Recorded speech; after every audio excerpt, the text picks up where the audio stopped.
Probably one of the most common situations I have with the slip and fall case is what we call the open and obvious defect.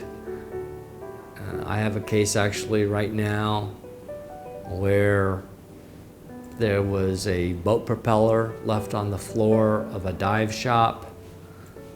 My client was walking to the front counter and didn't see the boat propeller, and he suffered a pretty bad injury on his foot. When we put our claim together, the response of the dive shop was, why didn't your client see it? So, what does that mean? Yes, I suppose there would be a claim to say that everybody should watch where they're walking. But at the same time,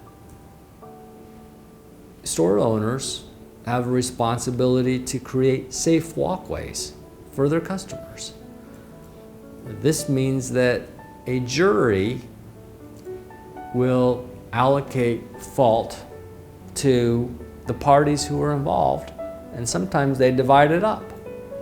They can say that my client was 50% at fault and the store owner was 50% at fault.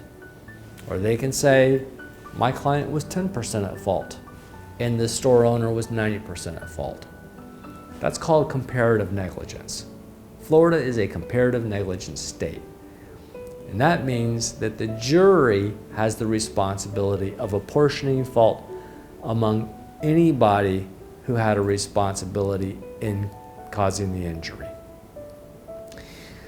It's experience in the courtroom and with the evidence to move the fault over to the true responsible party. You should presume that walking into a business, it's going to be safe for you to walk in there. That presumption doesn't mean you should put your guard down. You should still make sure that where you're walking is safe. But it's also about notice. In this case that I'm talking about, the dive shop had been warned about not putting boat propellers on the ground where their customers were walking. They had been given notice for an extended period of time before my client walked in that day. He walked in that day and he had seconds compared to the weeks and months of the dive shop. We were going to take the position that the dive shop had the greater responsibility. That's a factor that a jury can consider when apportioning fault. Notice. Who has the greater notice of the defective and dangerous condition, even if it was open and obvious?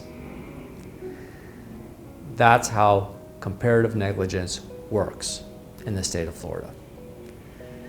I have experience proving fault in court, even when there's comparative negligence. Call me today. I can help you with your claim.